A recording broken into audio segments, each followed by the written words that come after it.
Where is the passbook? Let me manage it. After I was hospitalized with cancer and forced into a battle for my life, Greg said that to me. He had a triumphant smile, making it clear he was up to no good with the passbook in hand. Well then, I'm entrusting you with $500,000. With that, I told him where the passbook was kept. It wasn't because I thoughtlessly trusted him, simply because we were married. I had a plan to thoroughly get revenge on Greg. When I went home to pick up some things, what I found on the table was a divorce agreement. As expected, the passbook was gone. With this, it all went according to the plan successfully. To anyone, this situation would seem utterly hopeless, but this was the beginning of a tale of revenge. My name is Sophia Hill, a housewife in my 40s. I live with my husband Greg. Initially, Greg and I had no trouble building a marital relationship, but now the bond between us has completely cooled down.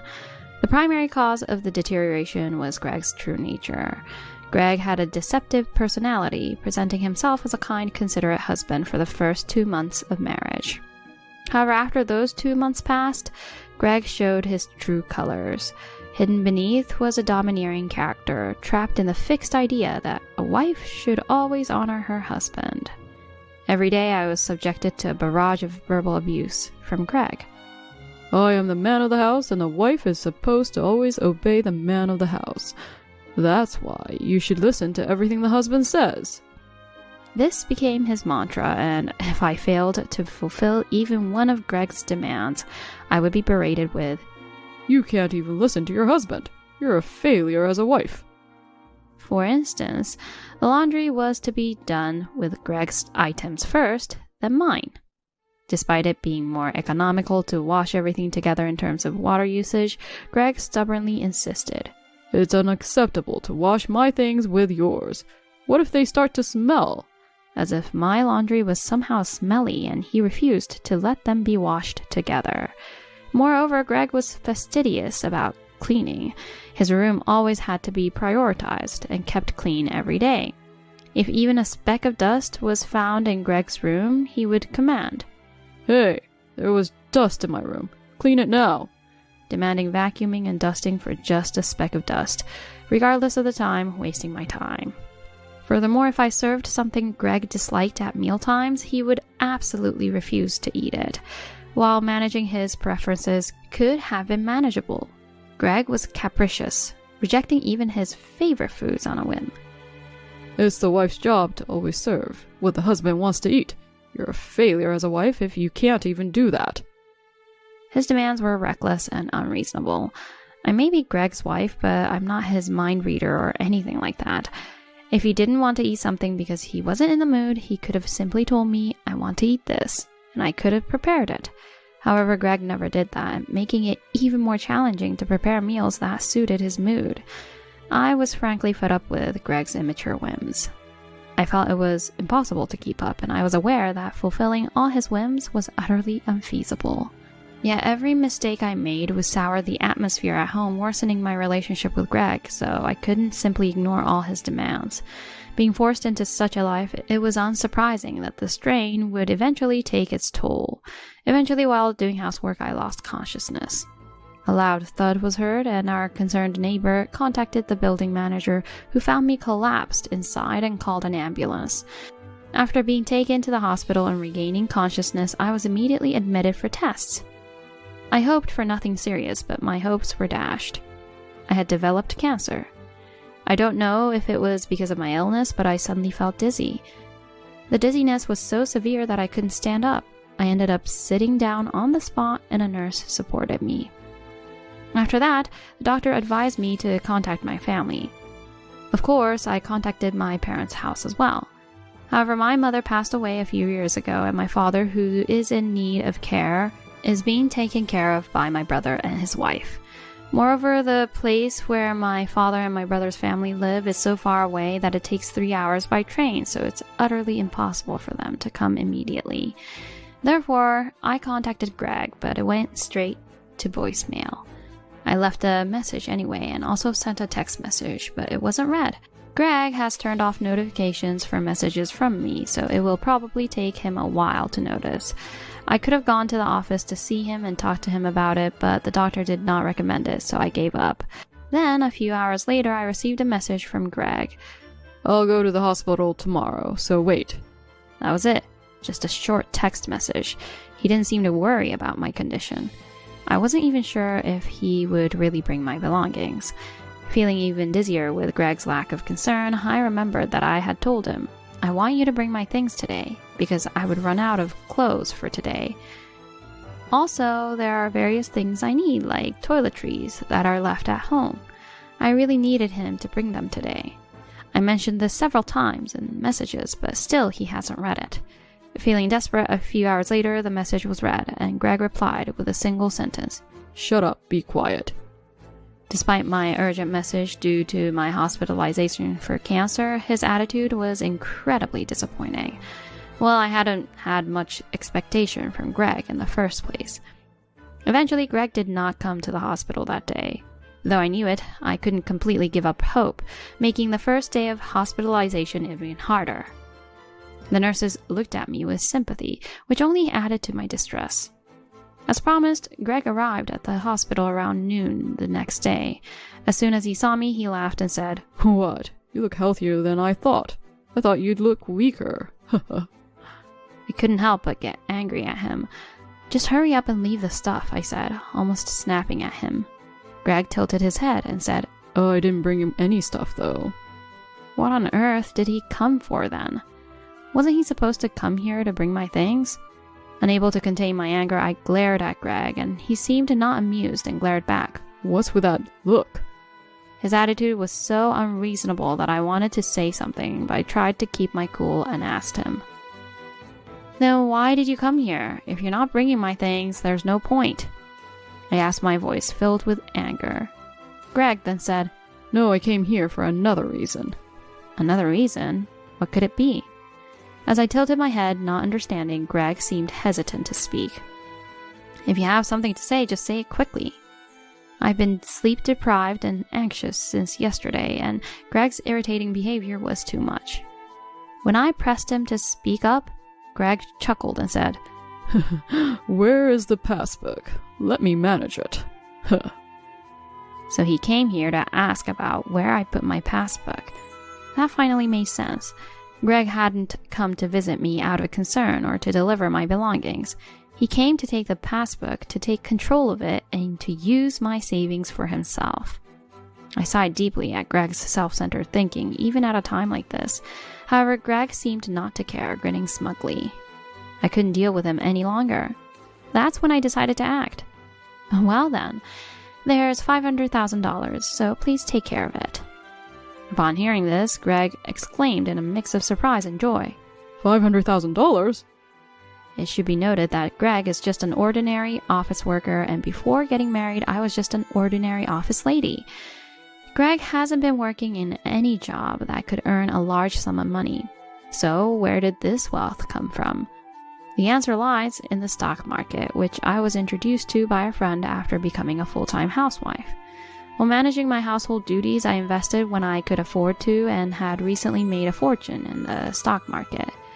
Even so, I didn't have the desire to spend such a large amount of money immediately, so I decided to save it for future use.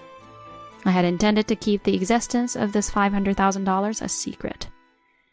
After all, if Greg knew about it, it could lead to selfish actions on his part. But now I'm fueled by a desire for revenge. I've been itching to get revenge on Greg for all his selfish behavior and actions he has repeated over time. That's why it was necessary to reveal the existence of this $500,000. Greg was more surprised and flustered by the amount of wealth than he had anticipated. While smiling kindly at Greg, I said, "The passbook is in the third drawer of the cupboard. You're going to manage it, right?" Greg, who had been stunned until now, replied energetically, "Oh, yes." It seems he has fallen right into the trap. "Then leave the rest to me." With those words, Greg left the hospital room with a bounce in his step, probably intending to withdraw the deposited $500,000 with the passbook in hand. Unaware that he's fallen for such an obvious trap, Greg behaves as if everything is going according to his plan. Unfortunately, it's not going to be that easy for him. Luckily, today is a national holiday, and the bank service has already ended.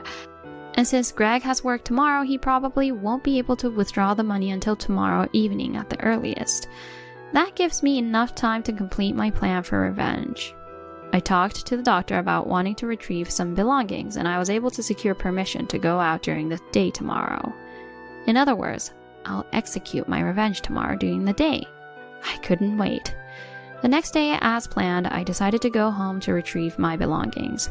However, going to retrieve my belongings was just a means to get permission to go out. I had another purpose. Despite being away for only a day, I missed my home terribly. Greg was at work and not at home. Upon entering the house, I found 2 pieces of paper on the living room table. One was a divorce application, and the other appeared to be a note. Sorry it's sudden, but let's get a divorce. Please fill out and submit the divorce application. Checking the cupboard just in case, I found the passbook was gone, and I instantly understood that Greg had taken them. Normally, one might be dismayed at having such a large sum of money taken away. However, my lips remained curled in a smile. With this, it all went according to the plan successfully. I couldn't help but let those words slip out. If Greg had been there, he would have been furious, asking, What do you mean by this? I filled out the divorce application, gathered the necessary belongings for my hospital stay, and left the house I had lived in with Greg for many years. Of course, I submitted the divorce agreement on my way, severing all ties between me and Greg. I then returned to the hospital, prepared for my ongoing battle with my illness, and gathered information. By the end of the day, after completing all the tasks I needed to do, I noticed several missed calls on my phone, all from Greg. Furthermore, there were messages from Greg. Checking the messages, they were all consistent, asking, Tell me how to withdraw the money.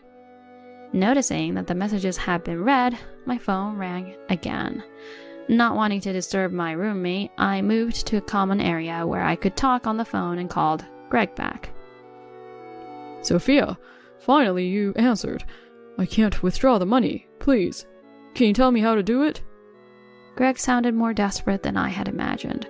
Probably he has an urgent need for the $500,000, but I have no obligation to extend a helping hand to such Greg. If you can't withdraw it, why not give up? When I coldly said that, Greg replied in a troubled tone. Don't say such terrible things. We may have some disputes, but we're still married, right? I really think we should work together here. Still married? Work together? What Greg is trying to do is far from honorable. He's just trying to deceive me to the very end for his own greed, hoping to savor the sweet fruits alone. There's no way I'd cater to such feelings from Greg. Are you having trouble because you can't withdraw the money? When I asked that, Greg responded, Yes, that's right. I need $500,000 right now. Please do something. It seems Greg has a situation where he urgently needs $500,000. Even though he has the bank book, he can't withdraw the money when he goes to the bank. Thinking maybe he's doing something wrong, Greg contacted me to find out how to withdraw it. According to Greg, that was the situation. Please help me. Greg's voice was weaker than I had ever heard it. It almost made me want to laugh, realizing how cornered he felt. Time to confront Greg with reality. You're doing it right. It's just that the bank book you have now can't be used to withdraw anymore. When I said that, Greg exclaimed, What? In a high voice. What do you mean? If I have the bank book, I should normally be able to withdraw, right? Greg's point was valid. However, the bank book Greg currently possesses is no longer usable. Because I filed a theft report this afternoon, so that bank book means nothing now. It's completely useless now. Hearing my words, Greg was probably stunned into silence, not saying anything. Yes, I had stopped by the bank on my way back in the afternoon to file a theft report, because Greg had taken the bank book without my permission and was trying to make my hard-earned $500,000 his own. This act could only be described as theft. It was only natural to take appropriate action in response. The bank book Greg took out can no longer be used as a tool to withdraw my $500,000. Moreover, having divorced and lose the relationship of being spouses, excuses like because we're spouses are no longer valid. Greg can never get the $500,000 he thought he would. Amused beyond belief, I asked Greg with a chuckle, "How does it feel to be tricked by the woman you looked down on? I don't know what you wanted to use the $500,000 for, but in such a situation, I'm not foolish enough to hand over such a large sum of money to someone like you." When I said that, Greg raised his voice in a wary tone. Stop it already. Stop mocking me. I need $500,000 right now. Please, I'll do anything. Just give me the $500,000. Please. Greg was begging desperately. However, no matter how much I thought about it, I couldn't come up with a reason on why Greg would suddenly need $500,000. Why do you even need $500,000? What have you done? Since it was eerily unclear, I asked him, and Greg began to explain bit by bit. 2 days ago, upon learning that I had an inheritance of $500,000, Greg, without thinking, quit his job on the spot. Then, unbelievably, he squandered large amounts of money on gambling, which he had previously only dabbed in with his allowance. His total debt amounted to $300,000. Despite the amount being impossible to repay immediately, the circumstances of his borrowing were such that if he could not show a way to repay within a week, it was unclear what would happen to Greg afterward. However, Greg had a bank book with $500,000 deposited in it. Thinking he could just withdraw the money and solve the problem, Greg continued to live extravagantly without any particular urgency. But when he went to the bank counter this evening, despite having the bank book, he couldn't withdraw the $500,000. Without the $500,000, who knows what would become of Greg? Deciding this was an urgent matter, Greg, who had left the divorce papers and stolen the bank book, shamelessly contacted me like this. Please help me. If things continue this way, who knows what will happen? Panic was evident in Greg's voice. There was undoubtedly no lie in his story. Greg's sheer foolishness made me sigh deeply. Blinded by the sight of a large sum of money, Greg did something utterly unthinkable. Spending $300,000 in just 2 or 3 days is nothing short of madness. Despite the terrible way he had treated me, if I were the same person who had always forgiven him and lived a modest life with Greg, I might have extended a helping hand to him. Unfortunately, the person listening to Greg now is someone whose love for him has completely cooled off, just a stranger to him. No matter how much Greg pleads, I feel no pity for him. And I find myself laughing at his self-inflicted troubles. Yet Greg still hasn't given up the hope, clinging desperately. Please help me. You're the only one I can turn to. It was incredibly annoying to me. All I wanted was to get rid of this thorn in my side and focus on my battle with illness. After all, it was Greg's actions that led to this situation. If he had cared for me, brought my belongings on the day itself, and acted like a caring husband, I might not have kept all $500,000 to myself and would have shared some with him. Greg himself threw that chance down the drain. Sorry, but I have no intention of giving you the $500,000, nor do I plan to help you. After all, it's all your own doing. You were never a caring husband to me, and now you're trying to play the husband card and ask for help? That's cowardly. I said sharply without mercy, and he returned with convenient words. Don't say such terrible things. We might be ex-spouses, but we were still married, right? We're just divorced. The bond we've shared over the years can't just disappear with a single divorce paper, can it? What was he talking about? He was nothing but a burden. Greg tries to twist the situation to his advantage with excuses. I found it unbearable to even spend time responding to him. No matter what you say, I absolutely will not give you the $500,000. Greg, sounding even more desperate, replied. Please, Sophia, I'm begging you. Help me. You're the only one I can turn to. If you abandon me, I don't know what will happen to me. As if I was the one to blame. Clearly, it was Greg's fault all along. If Greg hadn't recklessly splurged, this future wouldn't be his. If Greg hadn't been blinded by money and discarded me, he wouldn't be facing this end. Stop making excuses. You reap what you sow. Now deal with it yourself. Goodbye. With that, I hung up.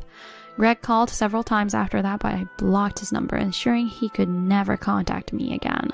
The divorce papers were properly submitted, so now Greg and I were officially strangers. Finally free, I embraced my new life and fought against my illness. It took a long time, but my cancer was cured. and I was discharged from the hospital.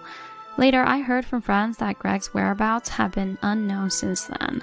Apparently after that, Greg desperately reached out to his parents and friends, attempting to borrow money in any way he could. However, due to the sudden need for $300,000 and Greg's frantic behavior, those around him grew suspicious and refused to lend him any money. In other words, Greg was unable to pay the borrowed $300,000. Where Greg is and what he's doing now is unknown, but he's probably suffering more than if he were in hell. I could genuinely laugh and say, serves him right.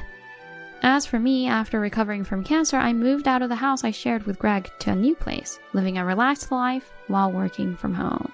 Fortunately, I have assets, so I won't be struggling with money. Friends sometimes ask if I'm not looking for a new love, but recalling the hellish life with Greg, I've had enough of marriage. Now I want to live a peaceful life on my own.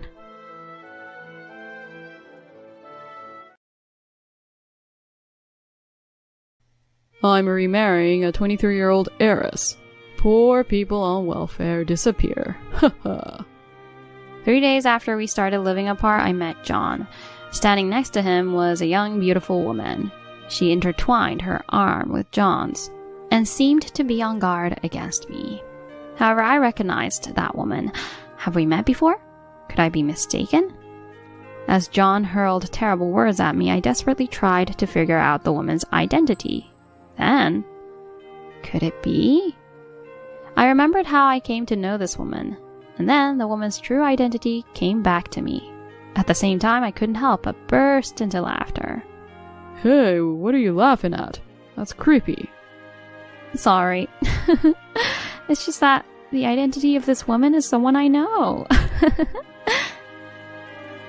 My name is Alice Johnson, 32 years old, single. I have been working as a nursery teacher, a job I've dreamed of since I was a student. Despite the pressures from my superiors and dealing with parents, I find solace in the smiles of the children and am motivated to work every day.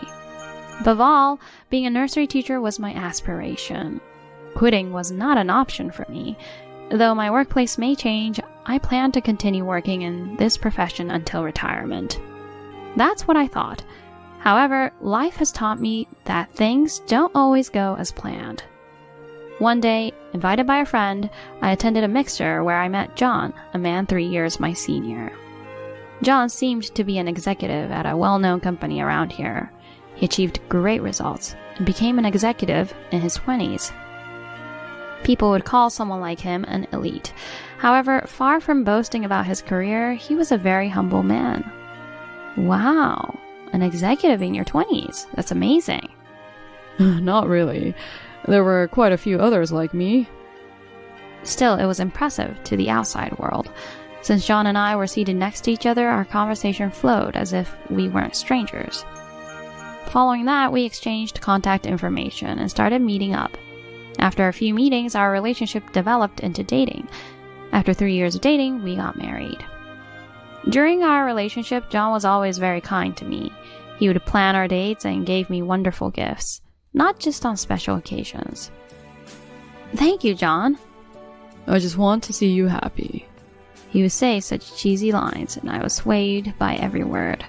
I felt fortunate to have met such a wonderful person. However, at that time, I didn't know John's true character. After marriage, my life changed dramatically. It all started when John suggested I quit my job as a nursery teacher. What? Why? I had intended to continue working even after marriage.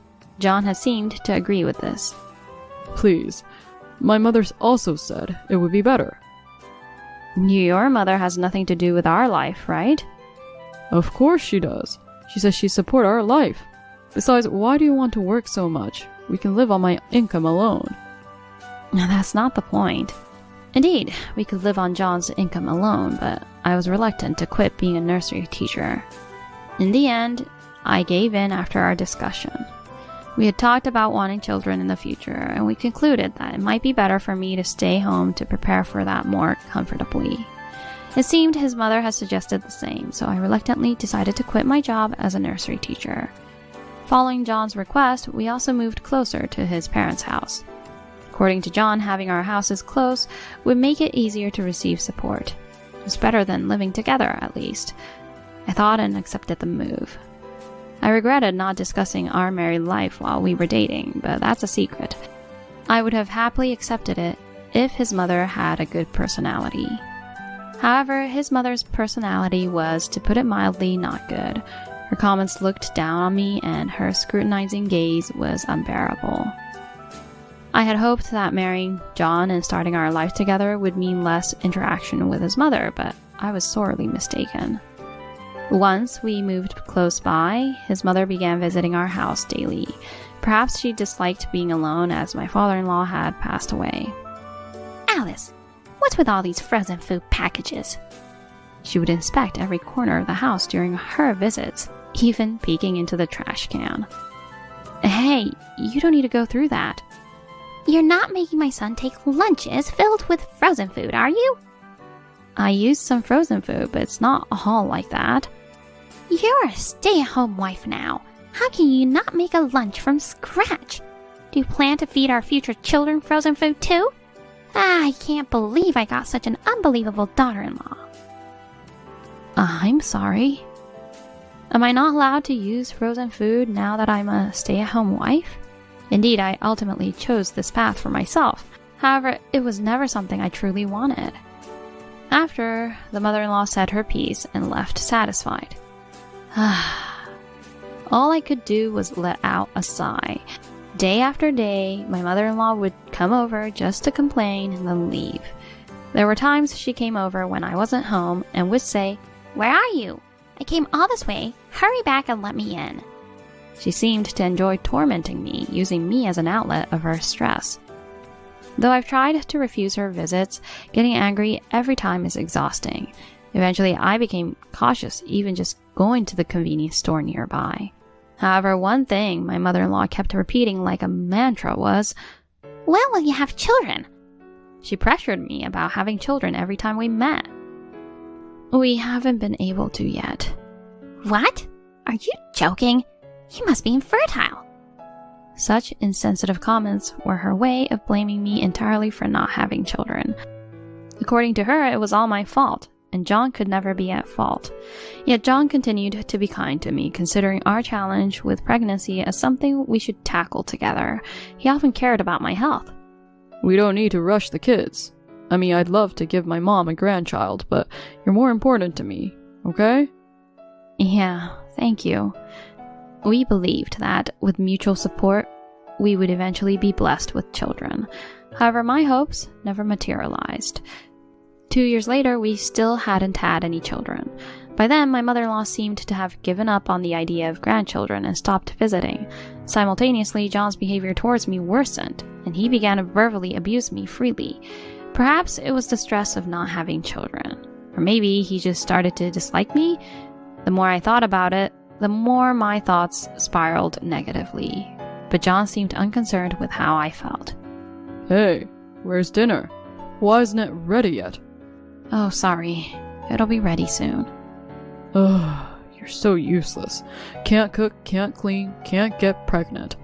My mom was right to be disgusted. Why did I end up with someone like you? I'm sorry. I no longer had the energy to fight back, and I just kept apologizing to John. Seeing me like this only encouraged him to berate me further. Complaints about the food being bad, the cleaning not thorough, even a single hair out of place could trigger a scolding. And after hurling insults at me, he would always say, "This is why you can't get pregnant." I did my best to maintain a healthy diet and lifestyle. I measured my body temperature, kept track of my menstrual cycle, and paid more attention to these things than I did when we first got married. Still, pregnancy eluded us. By this point, John would often refuse to try. I understood he was busy or tired, but if he was going to complain about not having children, shouldn't he be willing to cooperate? If you're going to say that, then cooperate. It's not something I can solve on my own. What? Shut up. Haven't I told you enough times? I'm tired. No matter how much I tried to reason with him, John would only say he was tired and showed no signs of willingness to help.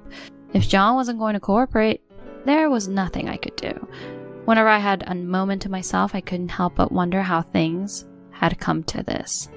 I found myself wondering if this was the kind of marital life I had envisioned.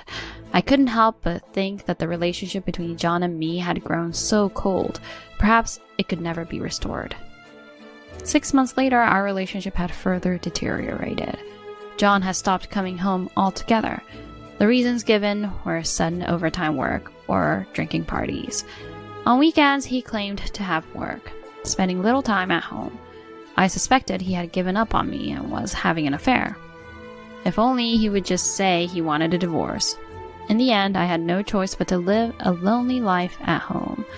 On the rare occasions John did come home, he only had harsh words for me. Why do you always look so miserable? It's disgusting. I'm sorry. Where had the John I married gone? He wasn't someone who would say someone else was disgusting. All I could do was try not to upset him further, always apologizing. However, one day after finishing shopping for dinner and returning home, I found John unusually at home. What's going on? Oh, Alice, you're finally back. John spoke cheerfully, which made me wary of his intentions. As I braced myself for what he might say next, he handed me a document. It was a divorce form. Divorce? Yeah, I have no use for you anymore. There's no point in us being a couple anymore. Go ahead, become homeless or live on welfare. I see. The clear statement that he had no use for me filled me with sadness, but at the same time, I felt a sense of relief knowing I could finally escape this life. Understood. I accepted the divorce without hesitation, which seemed to surprise John slightly. I signed the divorce papers and handed them back to him. At that moment, I felt a sense of liberation, taking a deep breath. John told me to leave by the next day, so I went back to my room to pack the essentials. The next day, while John was at work, I left the house and headed to my parents' house. I had informed my parents, but understandably, they were worried about me actually returning home. You can stay at home as long as you need. There's no rush for anything. Encouraged by my mother's words, I resolved to start afresh from tomorrow. 3 days after the divorce, my heart was still healing, but I knew I had to move forward. First, I began looking for a job, browsing job listings in magazines and online. Due to staff shortages, there were many openings for nursery teachers, my former profession. I considered returning to that role, saving several job listings that caught my interest. When I looked at the clock, it was past 4 p.m., an hour since I started my job research. Deciding to take a break, I went out for a walk with no particular destination in mind, just wanting to stroll. I reminisced about walking this route to school or working part-time at the supermarket. Memories flooded back. However, as I decided to head home after about 30 minutes of aimless wandering, I saw a familiar figure. John? What? Alice? There in front of me was John, accompanied by a young and beautiful woman, much younger and prettier than either John or me.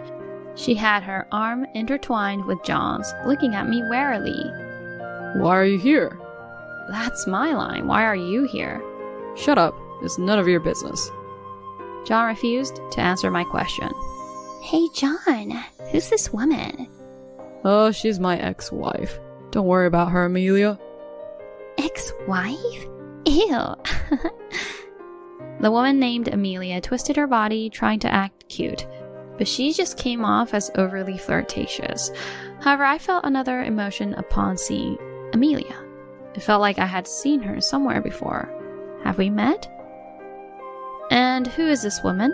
My current wife. My mom introduced us. What? Wife? Yeah, haha.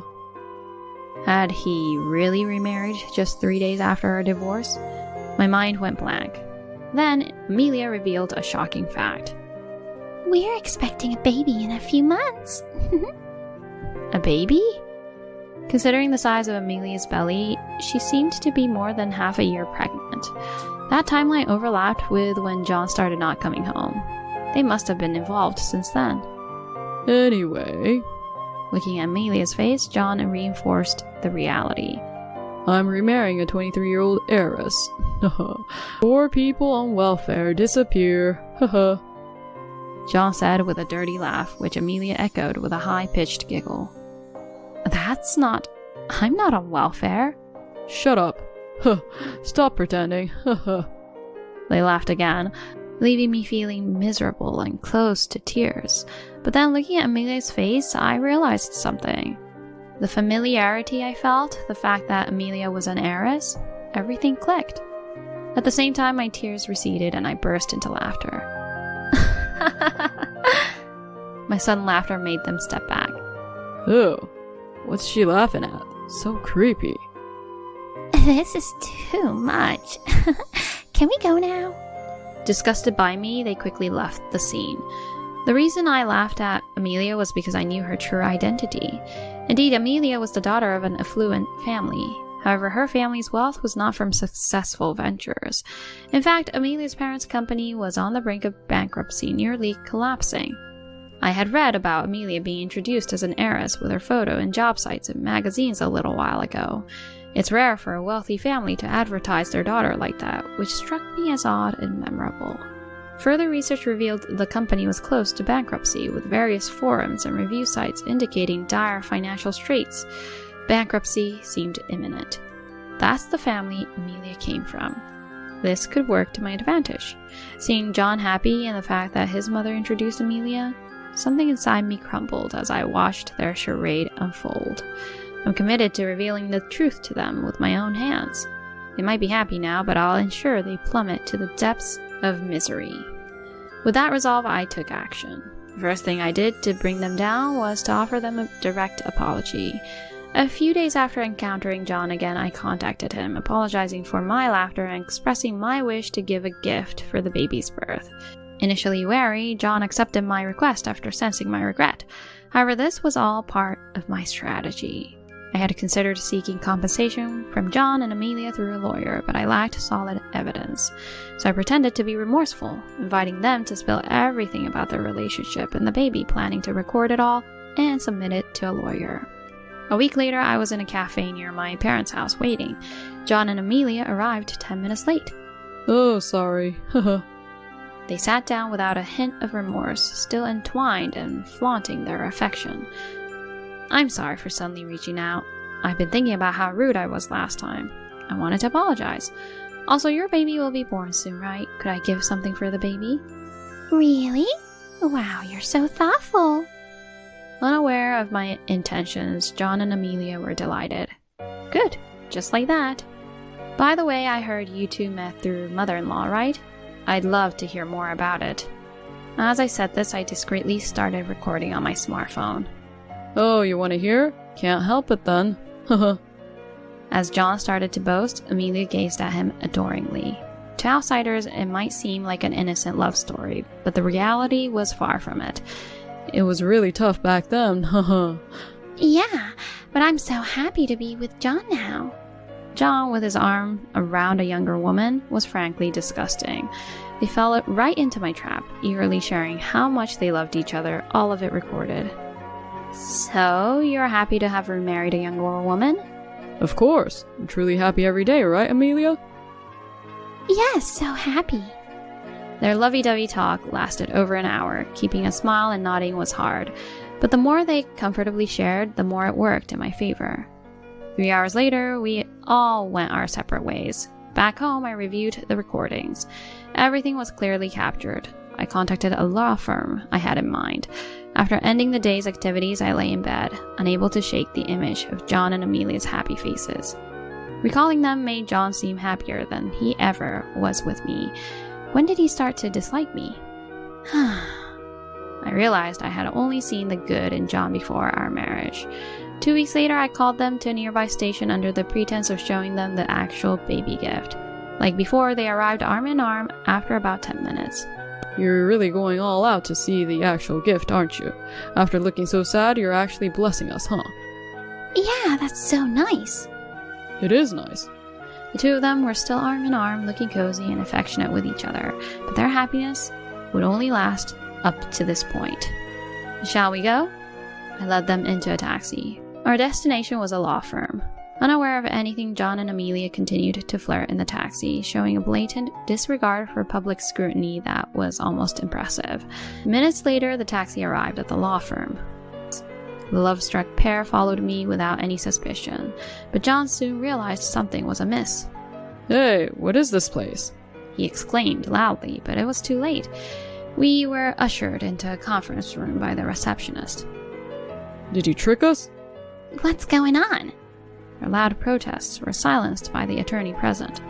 Did you really think I was going to give you a baby gift? Thanks for coming so willingly.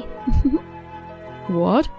As they sat down, flustered, the lawyer explained what was happening and why I had taken such actions. You're really the worst. What's wrong with you? But we're already divorced, right? Compensation shouldn't matter. You can still claim compensation within 3 years of divorce, you know. All those lovey-dovey stories you told me at the cafe were recorded and submitted. The fact you were cheating hasn't changed. You. John sighed heavily and slouched in his chair, but he sat up quickly when the lawyer mentioned the amount of compensation. $15,000? Impossible. I can't pay that. Oh, can't pay? Why not ask your parents? Amelia looked displeased at my suggestion. Ah, but that might be difficult. Your parents' company is about to go bankrupt, isn't it? No money there. Bankrupt? What do you mean? The company was doing well. John, who had been kept in the dark, widened his eyes in shock at Amelia. Realizing she could no longer hide the truth, Amelia's demeanor changed as she started to reveal everything. So it's all out then. No need to hide anymore. Yes, my parents' company is on the verge of bankruptcy. I've been planning to milk this old man for all he's worth since we met, given the business was already failing. Never thought I'd get pregnant. You? Calling me an old man? What, just realizing now? I never wanted to marry someone like you. But since I got pregnant, I had no choice. Seriously the worst. I can't stand it anymore. I want a divorce as soon as possible. Amelia laughed loudly, her persona completely transformed. Shocked by Amelia's true nature, John was visibly distressed. So you've been thinking that about me all along. Tired of pretending. Now that it's come to this, I'm leaving you. Can't stand living with an old man like you. Amelia. The couple, who had appeared so happy moments ago, crumbled effortlessly. While I hadn't known Amelia's true feelings towards John, orchestrating this meeting had satisfied me, as it led to the outcome I desired. In the end, they agreed to pay the compensation in a lump sum. Amelia paid promptly, but John's payment was delayed. I had expected a quick transfer from John considering his salary and started to worry he might be trying to escape his responsibility. However, that concern was resolved a month later when John called me. As soon as I answered the phone, he said, "Help me." It turned out that John's affair had been discovered at his company, making his position there untenable, and he ultimately chose to resign. But he had spent almost all his savings on gifts for Amelia and now found himself without any money. Since he had divorced Amelia, he had no one to turn to. Hey, what if we got back together? I don't have any money to pay the property division. Amelia ran off with another man and I heard her company went bankrupt. I don't know what to do anymore. He made this call with a voice that sounded almost tearful, but of course, I had no intention of getting back together with him. Get back together? Don't make me laugh. You're running off with that woman, having no money. That's none of my concern. If you hadn't done something stupid in the first place, none of this would have happened, right? Take responsibility. After I sharply responded, John didn't say anything and just hung up. The next day, whether he borrowed money or not, the full amount I had demanded was deposited into my account. After that, I never heard from John again. Now I'm living at my parents' house, having started working as a nursery teacher again. Indeed, the smiles of children are radiant. The work environment is better than before, and I am enjoying my job every day. Being the one who was left, it was right to divorce John. I'm not thinking about getting married at all now. Just like I hoped years ago, now all I want is to continue working as a nursery teacher until retirement, living a healthy life. What's with that look? Get away, you poor person with an annual income of $30,000. Your face is really scary. The envy of the poor is frightening. That's right. Since we're here at the municipal office, why don't the lowlifes just get welfare? The ones I happened to meet at the municipal office I was visiting for some errands were my ex-husband, Henry, and his wife, Katie. They continued to mock me together. They probably thought I would cry and go home, but I had no intention of giving in to them. Without being intimidated by their verbal abuse, I opened my mouth to respond to them. Huh? $30,000 is my monthly income, though? What? My comment made both of them raise their voices in surprise. An annual income of $30,000. I'm not the old Henry anymore. As I laughed loudly, Henry turned bright red in embarrassment and started to retort. The two of them continued to cling to me after that. I finally gave them the punishment they deserved. My name is Debbie Anderson, 50 years old. I am a divorcee currently running a cooking class. I married Henry Irving, my ex-husband, when I was 26 years old. And then I gave birth to our daughter, Brittany. We were just an ordinary family that could be found anywhere. Henry was a company employee, diligently working every day, but he was a bit short-tempered and prone to anger. He held male chauvinistic views, occasionally making derogatory comments about me and Brittany. However, one could say that his feeling of needing to be responsible because he was a man was stronger than anyone else's. In the beginning of our marriage, feeling his masculinity and reliability, our family lived a modest but happy life. I met Henry through an introduction by a senior at my company. My senior was worried about me because I hadn't had a boyfriend even after turning 25. Honestly, I wasn't very attracted to the idea of marriage. I had a stronger desire to work than to get married. But at that time, not many people thought like me, and many believed that quitting one's job for marriage was a woman's happiness. Moreover, every time my parents contacted me, they started talking about marriage. I was living away from my parents because of my job, and I had doubts about whether getting married would be a good way to reassure them. So, when I met Henry, I somehow started to see him as a marriage candidate. It seemed that Henry had similar concerns at that time. Everyone around me is getting married, and my parents keep nagging about marriage. Honestly, I'm not interested in marriage, but if I were to marry, I'd like it to be someone like you, Debbie. One day, Henry said that to me. We weren't deeply in love, but I thought that since Henry and I had similar views on marriage, we could be good partners for each other. And so, we decided to get married less than a year after meeting, but we really had no money. Both of us had been living alone before our marriage, so we had hardly any savings. Therefore, our wedding was really just a small meal with only close family members. We couldn't afford a new home, so Henry moved into the apartment where I was living, and that's how our married life began.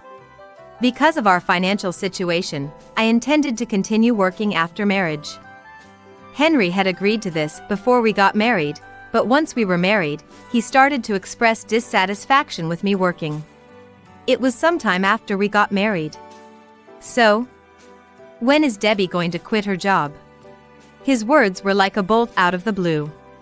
I responded in confusion. Huh? I plan to keep working. That's what we agreed on. Henry started to grumble his dissatisfaction in response to my words. But working, doesn't that make it look like my income isn't enough?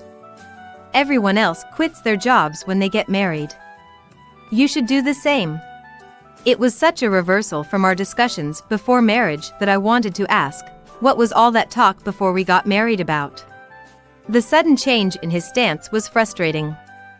I opened my mouth, a bit angry. Why? It's a fact that we have no money, right?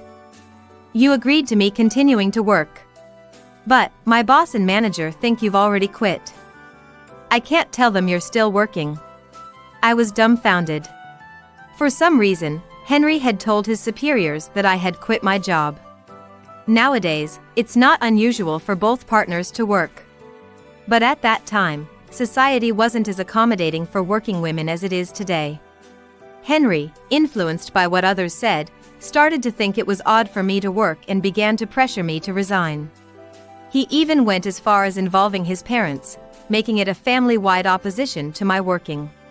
You'll have children eventually, right? It's pitiful to leave them in daycare and work. Just quit your job. Henry has told you the same, right? A woman taking care of the home is what works best. Despite living far away, my mother-in-law irresponsibly threw such words at me. I couldn't agree to quit my job until the end, but being cornered by everyone, I ended up having no choice but to stay home. However, that didn't mean Henry's salary increased. The decrease in income directly impacted our lives. All I could do was to cut down on living expenses.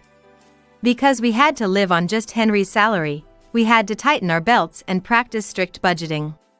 "This is all we have for dinner?" Before payday, Henry would force a smile upon seeing the frugal meals. "Can't help it. We're out of money for this month. But I'm working. I have to eat for both of us. I have to work for your share too." Sometimes, he would say that and take my side dish. Moreover, he would take money for his allowance from our living expenses, saying it was embarrassing to have no money outside. I couldn't discuss such embarrassing matters with anyone. Because Henry said not to tell anyone we had no money, I couldn't even borrow money from my parents. Of course, there was no way I could spend money on my own cosmetics or clothes, and the stress built up because Henry wouldn't allow me to work even in such circumstances. I was thinking it might be better to divorce now when Henry noticed and said, "If we have a child, you won't have to think about unnecessary things." He suggested making a child despite having no money. If I got pregnant under these circumstances, our household finances would be disastrous. I opposed it, saying it was too early, but eventually, I got pregnant, making it difficult to divorce or go to work. Still, I found our daughter Brittany very adorable. Fortunately, she grew up healthy without any major illnesses. As Henry aged, his salary increased a bit. It was still below average, but we got used to saving. Being a full-time housewife, I could attend all of Brittany's kindergarten and school events. Although we had endured a lot and made many sacrifices to get to this point, I finally felt relieved that we had achieved a normal life when one day Henry said, "Maybe it's about time you started working too? Staying cooped up at home will make you age faster." I was at a loss for words at Henry's casual remark. "What do you mean? When we were struggling with no money, you said it was shameful for me to work, and now you're telling me to work?" Henry got upset at my spontaneous reply. "What? You don't want to work? Being a full-time housewife is just laziness." I was shocked by his cruel words. It wasn't that I didn't want to work. I just couldn't stand his attitude and words. The wife of the chief who moved here recently works even though she's married and has kids. And she always looks so put together. And then there's you, Debbie. Don't you think you're pathetic?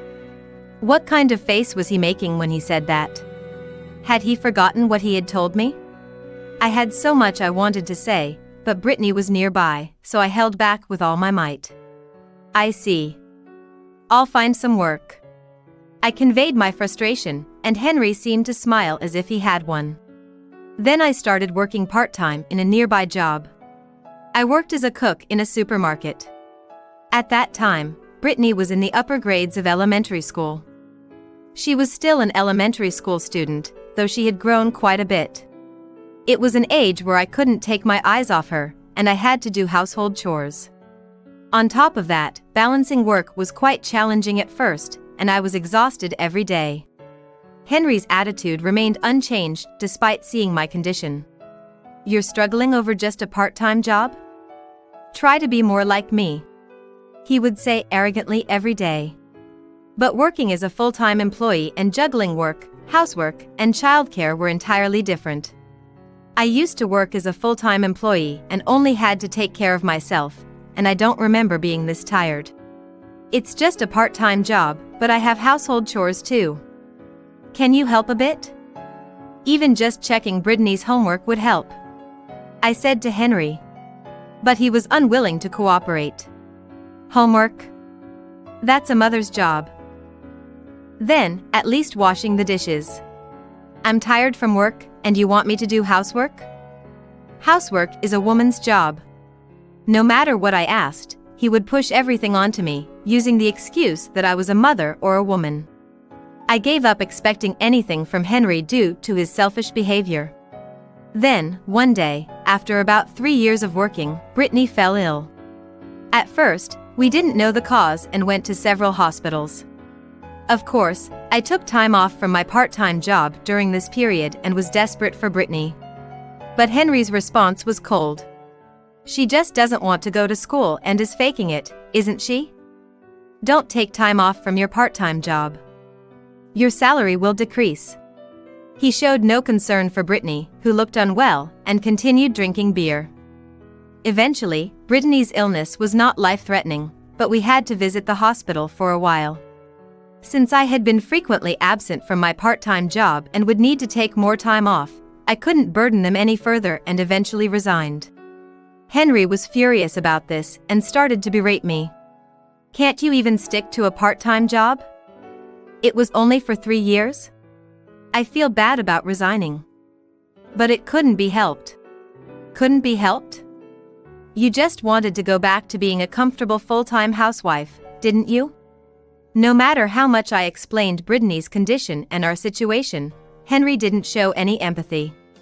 Instead, he continued to pressure me to work. Struggling with the situation and Henry's verbal abuse, I was desperate to do something. Then, one day, Brittany said, "Mom, I'm sorry you had to quit your job because of me." I was surprised. I knew Henry's words had reached Brittany, but I didn't realize it had made her think this way. Filled with regret and resolution, I knew I had to prove it wasn't Brittany's fault. "It's not your fault, Brittany. But I'm happy when you're at home. I want you to stay at home all the time, like before." Brittany.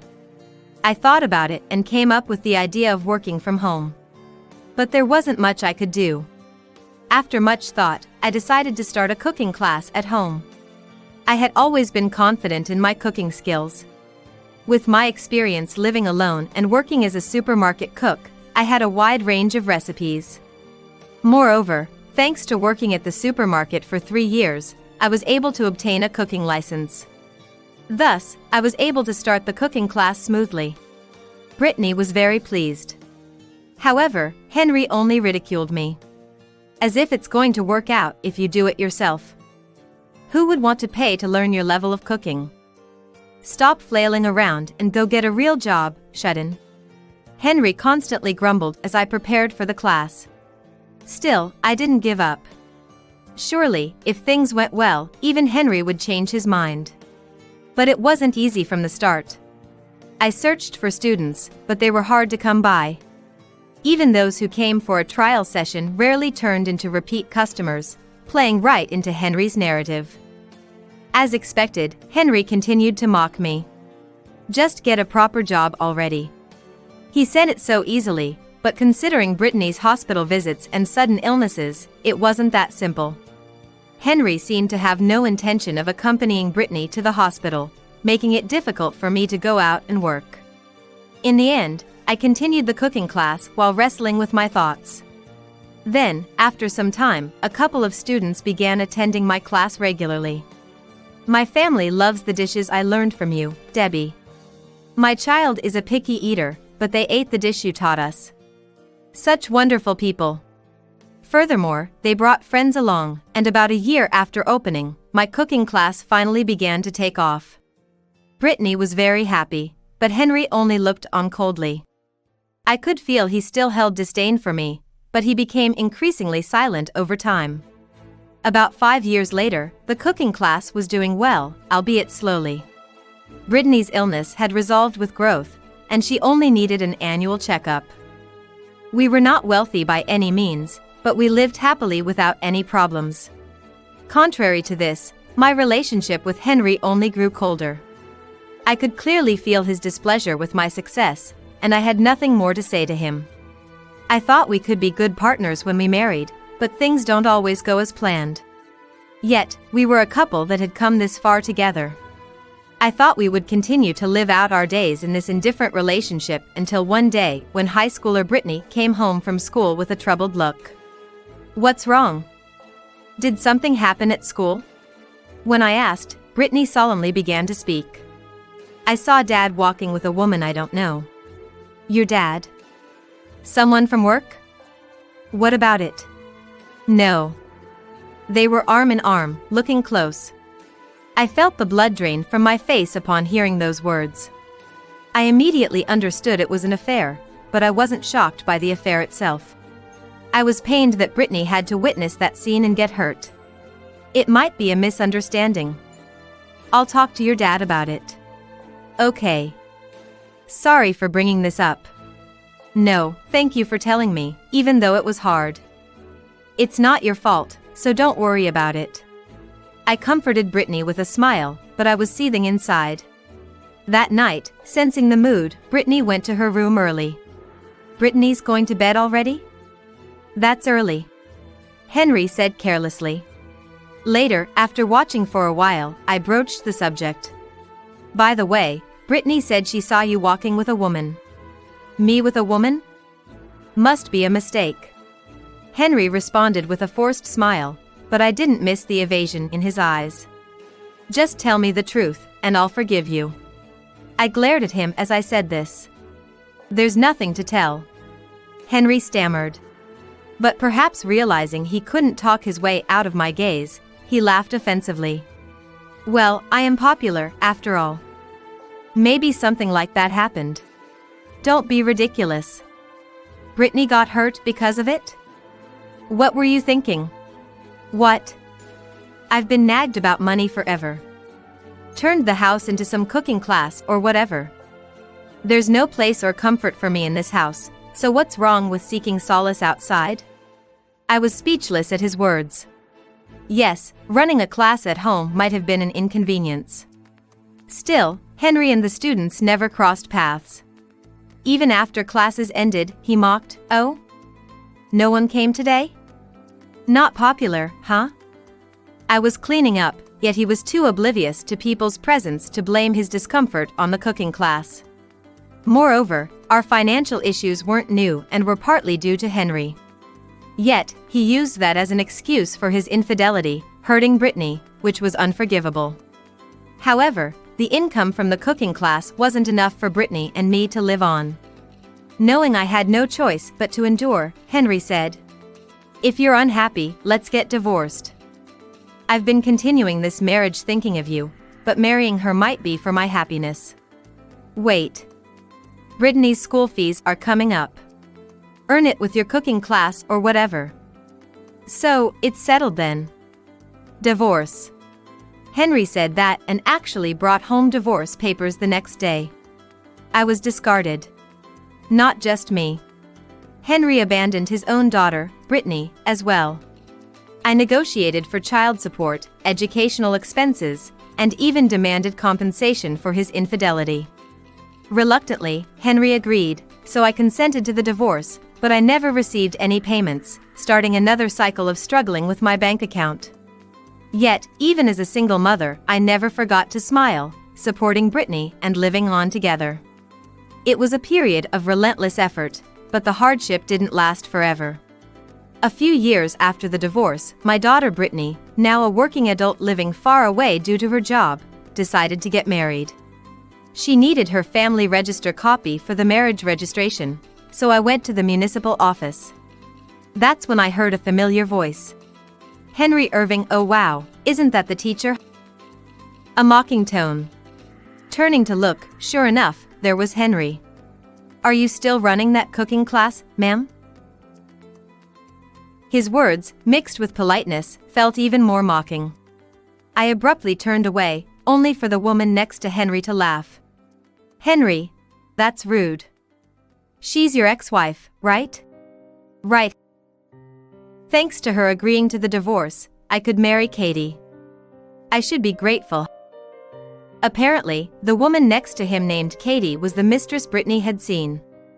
She didn't seem the least bit remorseful for her actions as a mistress. Not only did she not pay any compensation, but she also didn't apologize. The woman looking down on me next to Henry looked wealthy. Involuntarily, my gaze was drawn to the brand name bag in her hand.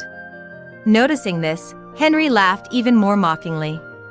"Katie's parents own a company. You're envious of this bag, aren't you? You could never afford it in your lifetime, could you?" "I'm not envious at all. Pretending won't help. How much do you earn now?" About $10,000 a year? It seemed Henry had grown even more arrogant thanks to Katie's wealth. $30,000. I responded curtly.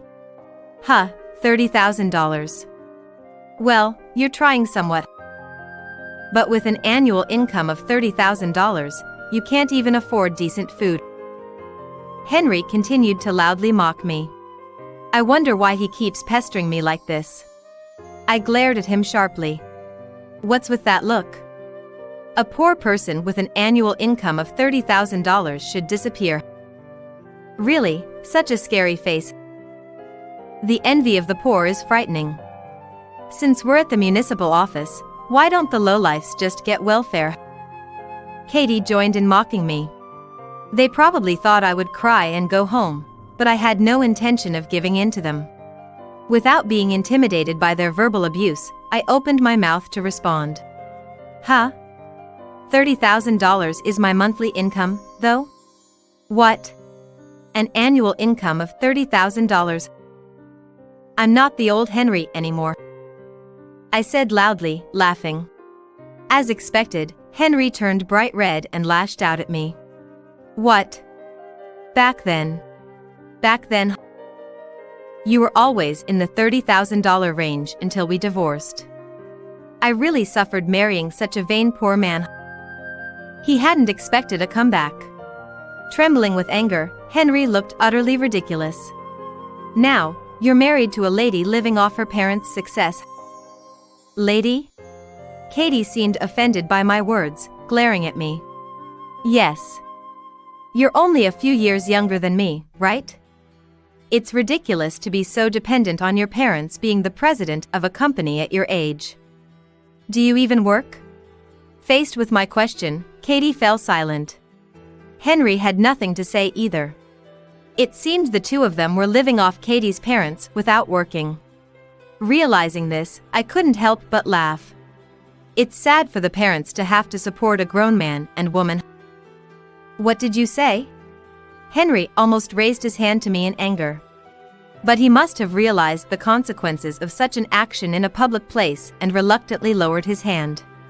A lying old woman like you has no right to talk about someone else's home. Oh, I'm not lying. Besides, you were the first to meddle in someone else's affairs, weren't you? How could a woman like you be earning $30,000 a month?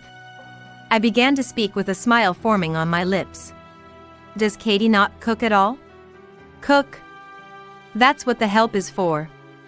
Don't lump me in with the poor. Our maid's truffle pasta is exquisite. The vegetables are from our company too. Katie laughed triumphantly, but my smile only grew wider. Is that so? What's with that creepy smile? I'm glad you like the dishes I came up with. At those words, both of them were taken aback. After divorcing Henry, I continued my cooking class. But the class alone wasn't enough to sustain a living. I decided to close down, but my students, not wanting me to quit, brought many new people. People called more people, and 3 months after the divorce, my cooking class became so popular that it was hard to get a reservation. We want more people to know about your cooking. Furthermore, a student who worked at a publishing company suggested I publish a cookbook. First, we published a cookbook for housewives. Thanks to these housewives spreading the word on social media, the book sold incredibly well, despite the era. In those challenging times, I also wrote a cookbook for toddlers, recalling the snacks I made with Brittany when she was in kindergarten, and a book on budget-friendly recipes from the days we struggled. Recently, I've even published books featuring slightly more upscale recipes, covering a variety of culinary genres. Among them, the recipe for pasta using mushrooms and truffle salt has spawned various adaptations and continues to buzz on social media. Katie's household help must have seen it and decided to try it out. I take pride in the fact that pasta isn't something a typical person would think of on their own. You came up with that? Yes, that's right. I'm glad so many people have enjoyed making it. Katie was speechless at my words. If she had made it herself, she might have recognized my name as the creator, but it seems she only boasted about dishes made by others. The fact that I was the one who created it never crossed their minds. They fell silent, probably realizing my monthly income of $30,000 wasn't a lie. Well, I'm quite busy, so? The bravado from earlier vanished. Leaving the disheartened pair behind, I finished my errand and left the municipal office. However, that evening, another incident occurred. Henry came to visit my home. Having continued my cooking classes after the divorce, I hadn't moved out of the apartment. Regretting not having moved, I reluctantly went to the entrance to greet Henry. About earlier, I'm sorry. Greeting Henry at the entrance, his smirking face gave me a bad feeling. What do you want? Well, you know, I supported and cooperated with your cooking class, right? We didn't divide our assets when we divorced, and I was thinking it's time to properly split the money now. My bad feeling was confirmed. Henry had come with the intention of claiming my money. What are you talking about? I don't recall any support from you. All I remember is being ridiculed. Support was the furthest thing from the truth. And asset division? What are you talking about? Come on. You have money, right? When we divorced, we're supposed to split it. We didn't do that, so let's divide our assets now. I was dumbfounded. What was he thinking? How could he think he had the right to my earnings? It was baffling. Oh, is Brittany here? She must be grown up by now. She'd want to see me, wouldn't she? Henry was still in a good mood, peering into the house as if expecting to see Brittany. I closed the door to block his view. Brittany isn't here. What? She lives far away now. She's getting married soon. Hearing this, Henry's eyes lit up. Part of me thought he might genuinely be happy for Brittany's happiness, while another part wondered if he had any paternal feelings at all. However, my thoughts were quickly dashed. The guy? Is he rich? Well, he's serious about his work, but... Lucky her. She got her looks from me, so it's easy for her to marry into money. Women have the escape route of marriage, which is nice, huh? I had to resist the urge to slap him. I had hoped and been let down too many times. Thinking he might have a shred of fatherhood, I was foolish. Henry had no sense of fatherhood. The wedding? I'll have to make sure I'm free. As if it was natural for him to attend, Henry stated his intention to be there. You'll have to ask Brittany about that, but if you want to meet her future husband, they're visiting this weekend. You could come by for a greeting. Henry nodded happily at my suggestion. He was supposed to come to pick up the family register copy and mentioned we could have a meal then. After saying he would come again, Henry left. I sighed as I watched his retreating figure. Then, the weekend arrived. For some reason, Henry brought Katie with him to our home. Katie was a complete outsider. Unsure of why she came, I let them in anyway. Brittany and her fiancé, James, who had arrived earlier, looked puzzled at the sight of them. Why is Dad here? And with her? It's been a while, isn't it harsh to greet me like that? You're getting married, right? Henry cheerfully spoke to Brittany, who looked at me with a questioning gaze. I smirked and addressed James. James, this is Brittany's father, my ex-husband Henry, and his current wife, Katie. Hello. Brittany had told him about her father and the circumstances of my divorce. It seemed James didn't have a high opinion of them either. James greeted them with a hesitant nod. I continued. You know, we didn't divide our assets when we divorced. I haven't received any compensation. Come on, let's not talk about that today. No, it's a good time. James is a lawyer, after all. Katie's here too, so I wanted to discuss this properly. Katie's eyes widened at my words. Looking for help, she turned to Henry. Brittany seemed to understand the real reason I had invited Henry today and smiled. Compensation.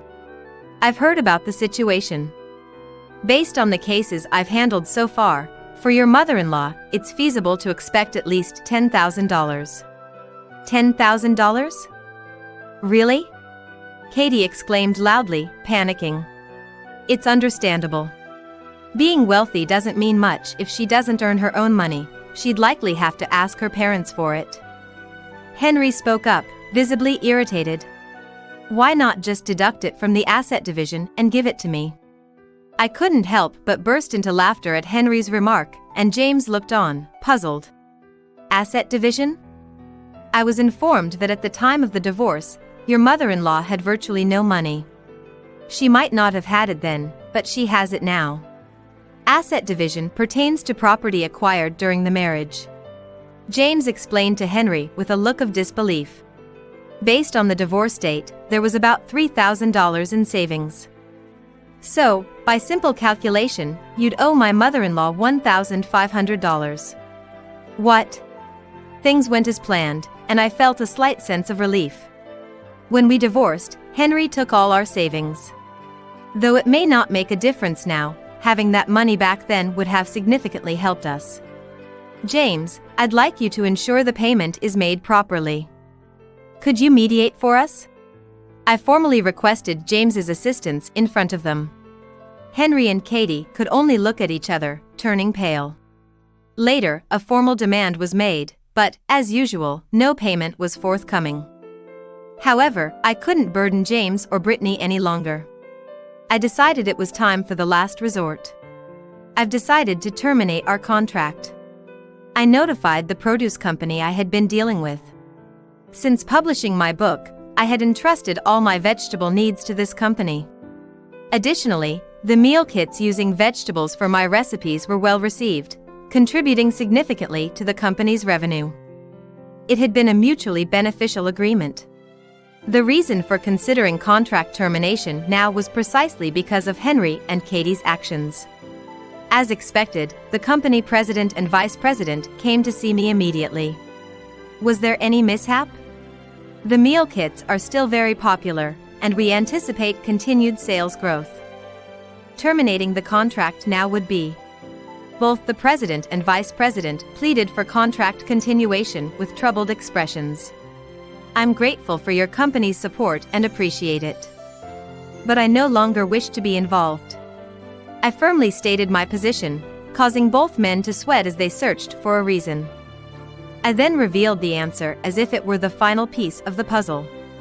To put it precisely, I no longer wish to be involved with Miss Katie, the president's daughter and the vice president's sister. Indeed, the produce company I had been contracting with was Katie's family business. Of course, I was unaware of this initially. However, Katie's remarks about our company's vegetables and being the president's daughter led me to suspect. There aren't many produce companies around here. Reviewing the contract, I found Katie's name on the company's corporate registry. Katie, who claimed not to work, was clearly a nominal executive. Knowing the vice president had a sister and realizing the family connection, I was torn about how to handle this revelation. Despite ongoing insincerity from both Henry and Katie, it seemed unfair for me to continue obliging them. I disclosed the entire truth to the president and vice president. I can't believe. Katie's husband is Ms. Debbie Anderson. He did something so outrageous. Both were pale and profusely apologetic. I'm terribly sorry. We will remove Katie's name from the board of directors.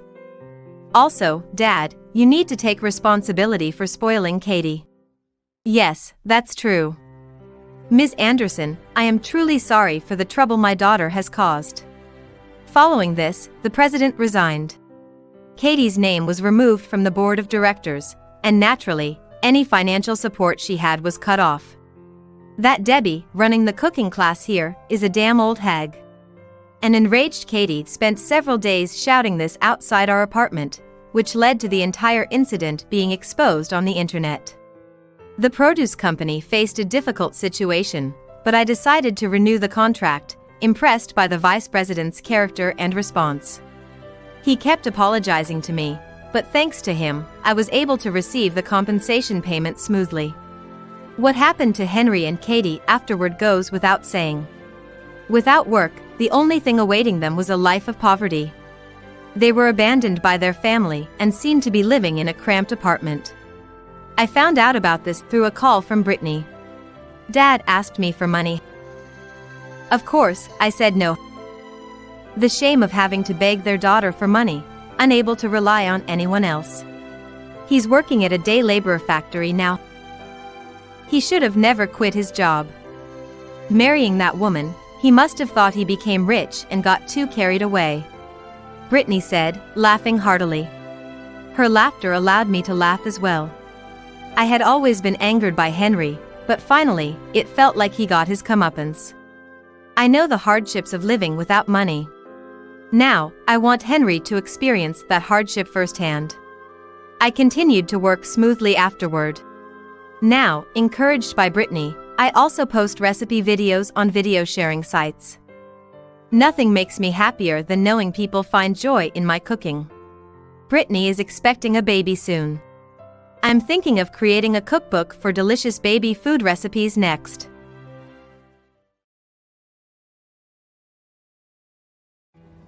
How long are you going to leave? I can't get the insurance money until you kick the bucket, huh?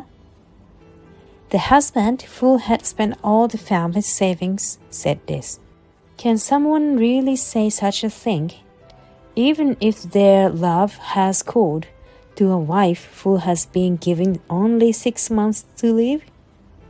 I was beyond angry with my husband, who even boasted about spending that money on his mistress. I was completely disgusted with him. It's you who has a short time left, isn't it? What? My name is Christine, a 40-year-old working housewife. My husband, James, is 45 and took over his father's company, becoming its president. His mother serves as a chairman, and his father passed away about 5 years ago at the age of 70. He had an internal organ disorder, and the doctors said he had lived longer than expected.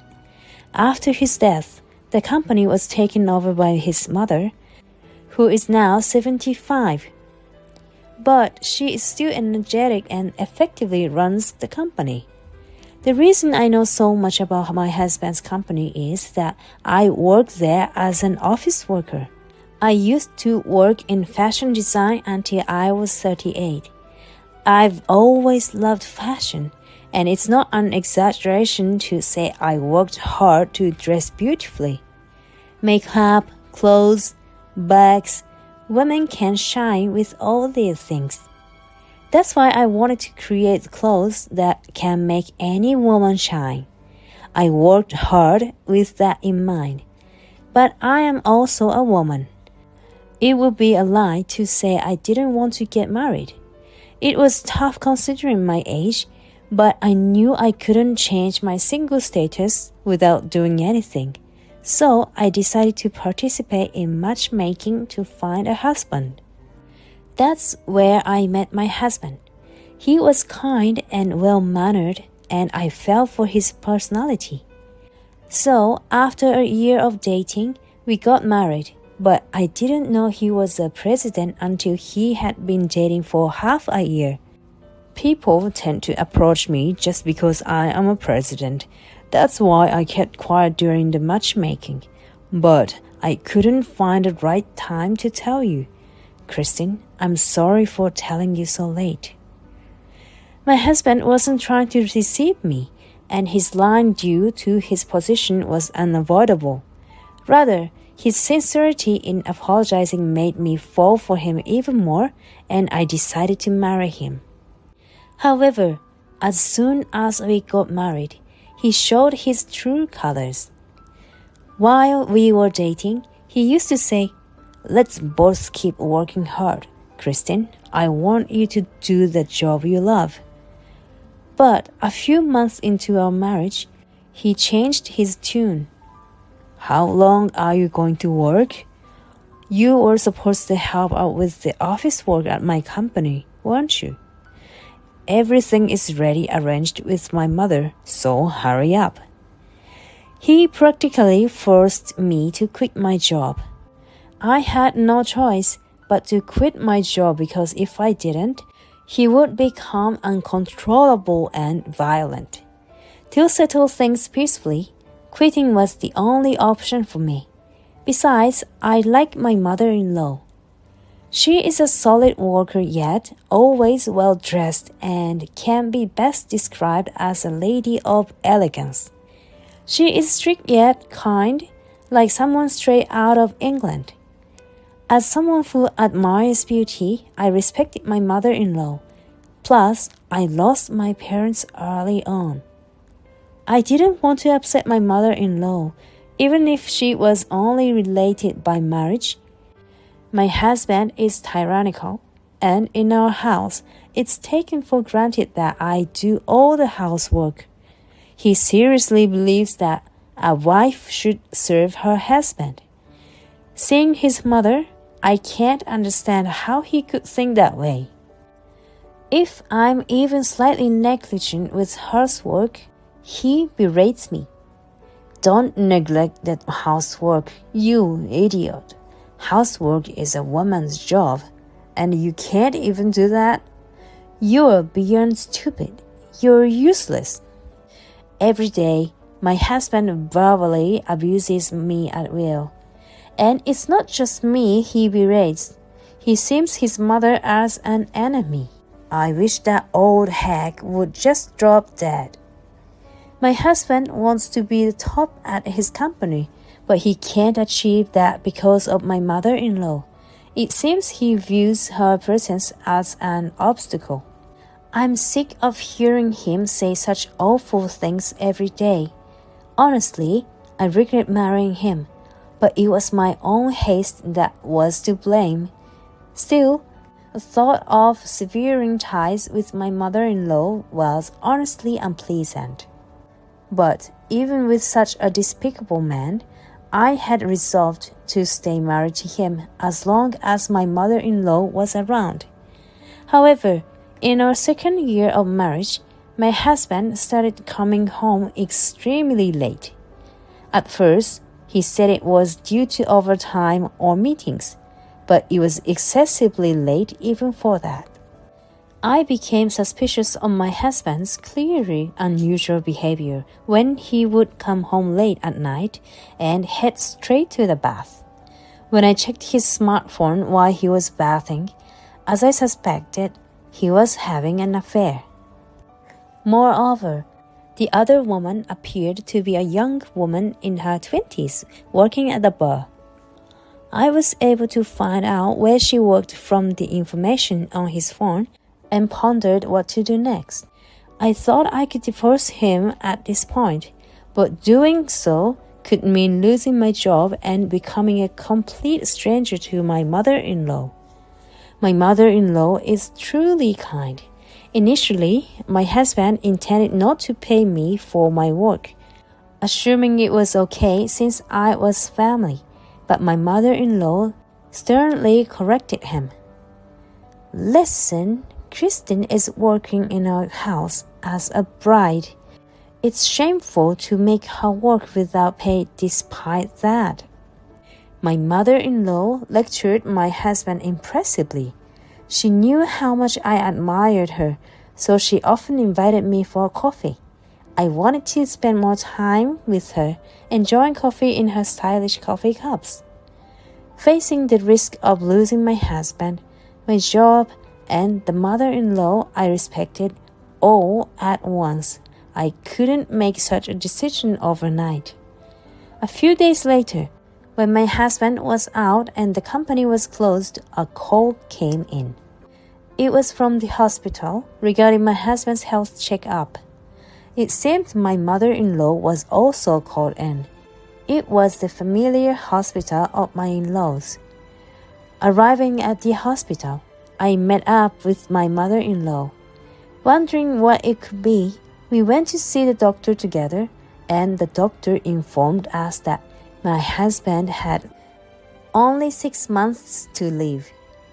It was the same disease as my father-in-law. My mind went blank, and my mother-in-law looked downcast. It seems the chances of inheritance are low, but not zero, so we had requested a checkup together.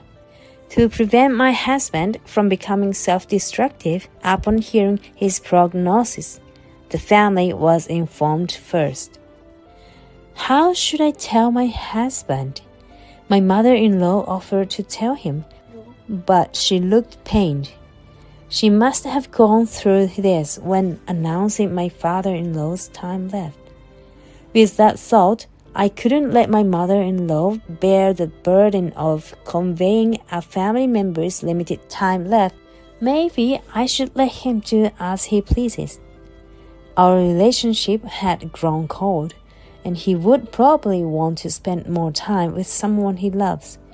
Besides, it seemed cruel to divorce a man with only half a year to live and demand compensation. With the insurance money from my husband and his remaining 6 months, I decided to let him live as he wished. Waiting for his return late that night, he finally came home. When I spoke to him, he seemed annoyed, saying, "I'm busy. If it's not important, you will regret it." So I replied seriously, "It's very important." Surprised by my tone, he stopped and I continued. "Today I was called by the hospital." "The hospital?" "Yes. Please calm down and listen. You've been given 6 months leave. You don't have much time left, so live as you wish." I intended to speak calmly, but in my haste, I only conveyed the conclusion.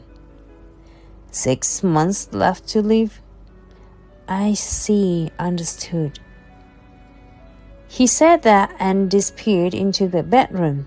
I thought he must be shocked to learn about his short lifespan, but then he stopped coming home. We rarely saw each other at work, so I didn't even know if he was coming to the office. It couldn't be helped. I didn't want to see my weakened husband, and he probably didn't want to be seen either. However, my thinking was wrong. 1 month after the prognosis, numerous reminders arrived at home. They were for utilities like gas, water, and electricity. Shocked, I checked the bank account for automatic withdrawals, and it was at 0. This account was in my husband's name. Thinking it impossible, I checked the saving bank and a flex deposit, only to find them all cancelled or emptied. Even with a prognosis of only 6 months to live, this was going too far. I called my husband and screamed, "Where did you put all our savings?" Then he replied, "I spent it all on her." "Huh? You have life insurance anyway, huh?" "What?" I was shocked and lost for words. During that time, my husband revealed everything. He brought her a car and said that marrying me was the biggest thing on his life. He ranted, "I never thought you'd get a terminal diagnosis. I was right to get life insurance on you. Die soon, will you?" He said that and hung up the phone. He thought I was the one who had been given a terminal diagnosis and justified his spending because I didn't have long to live. The thought that I had decided to let him live his remaining life as he pleased made me want to kick myself. At that moment, I resolved to take revenge on my husband. Later, I went to my mother-in-law and told her everything. "I can't tolerate this anymore. I don't mind if I go to hell, and I'm prepared to be resented by you, mother-in-law.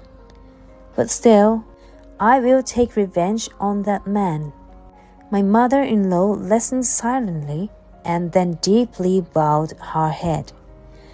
"As his mother, I apologize to you. There's no way I could resent you." "But he's your only son, isn't he?" I thought it was natural for her to resent me for taking revenge on her son. No, I have no right to resent you. I raised him to be like Dad. Your anger and hatred justified. And you have the right to take revenge. Mother-in-law said she wanted him to live the rest of his life peacefully as he had less than 6 months to live. But knowing that he thought I had a terminal diagnosis and even wished for my early death, she couldn't consider him her son anymore. But I hope you will reconsider the divorce. If you do that, I can't be your mother anymore. Mother, I know it's presumptuous. I'm just a lonely old lady, but I hope you will continue to think of me as your mother. Her words made me want to cry. She assured me that she would spare no effort to make him pay for what he did. Things moved quickly from there. My husband thought I had no money left, but with my mother-in-law's support, I could hire a private detective and a lawyer. I wasn't sure how much compensation I could get from a dying husband, but they assured me they could arrange the divorce. Based on the evidence from the private detective, I first called the mistress. It seemed my husband had moved in with the mistress, but I told her, "Come along to the specified location. If you tell my husband or don't come along, I will take legal action." I hung up knowing full well I couldn't take any legal action, but she showed up alone at the cafe. "Are you his wife? You're just as terrible as James said. This is a threat. Struggling because he's about to die?" The mistress was a 29-year-old woman. I was appalled when I found out my husband was involved with a woman more than 10 years his junior, but seemed she only saw him as a money source. "So, you want the money back? Just so you know, I never asked for it. He gave me gifts on his own." "That's not the issue. I just came to warn you. Staying with him will only lead you to hell." I said that and left. I had come to see if she would be saddened to hear about my husband's terminal diagnosis, but it seemed there was no need to worry. Honestly, the mistress didn't matter to me. I was full of anger, but my mind was forced on punishing my husband. When I got home, to my surprise, my husband, whom I hadn't seen for months, returned home. Having been married for 2 years, I could tell he was clearly emaciated. Well, he always overdid it with alcohol and cigarettes, shortening his own life. Furious, my husband yelled, "Why aren't you dead yet? You were diagnosed with a terminal illness, and you dared to threaten my Cindy. You harlot." He was ranting and raving, out of breath, spitting saliva, and looked far from healthy. It had been 3 months since his terminal diagnosis. There wasn't much time left until his end. "Die? I can't. I'm healthy." "Huh? Don't tell me you lied about having a terminal illness." "No, I haven't lied. The one with the terminal illness is you, remember?" "Huh?" My husband seemed unable to grasp the situation, standing there with his mouth open, then started laughing derisively. "So, you've finally lost your mind, huh? You were always crazy. You better get in your coffin before you get any crazier. Looks like you'll be heading to the grave soon anyway." He didn't listen at all and kept insisting that I shouldn't mess with his mistress. I was just appalled and couldn't even argue. However, the next day, I received a call that my husband had collapsed and was taken to the hospital by ambulance. After contacting my mother-in-law, I headed to the hospital room where my husband was ranting. She knew about my terminal diagnosis and kept quiet. That's not what we agreed on. Please calm down. Shut up. Don't tell me what to do. My husband was uncontrollable and no one could approach him. But my mother-in-law walked in resolutely and slapped him. Such a shameful display from a grown man. This is what happens when you don't listen to others. You old hag, did you just hit me? Yes, and I'll do it again if necessary. Can't you understand with words? Neglecting your wife, playing around, and squandering all the savings. No one wants to hear what such a person has to say. She then turned on her heel and said, As a chairman, I'm firing you from the company. I'm also severing our parent-child relationship. What? What are you talking about? I'm your real son. My only child is Kristen. Let's go, Kristen. I actually have a villa. Let's live there for a while, shall we? My mother-in-law smiled at me happily, while my husband yelled, Come back, Kristen. You're my wife. I replied, As of today, I will be divorcing you, and left the hospital room. The lawyer I had contracted with came shortly after and demanded that my husband proceed with the divorce. He was uncontrollable and had to be restrained by several nurses. He couldn't talk that day, but later the lawyer got him to sign the divorce papers. The mistress disappeared without a trace afterward. My husband seemed genuinely in love with her, but was shocked and mentally broken by being used for money and having no one on his side. He became violent multiple times and ended up in a psychiatric ward. I found it scary that I think it's just his desires that he'll meet his end alone in an isolated room. My mother-in-law only paid for his hospitalization out of a final act of kindness, but nothing else. I'm staying at her villa, feeling somewhat tense in the luxurious house. Don't be tense. You're my daughter. You couldn't be selfish before, so feel free to be a little spoiled now. She smiled kindly at me. I hesitated, but gathered the courage to say, Then, I'd like to have another coffee together. That's a great idea. Then we must buy some exceptionally delicious cakes. As I talked with my mother-in-law and saw her happy face, I felt genuine joy and laughed from the bottom of my heart for the first time in years.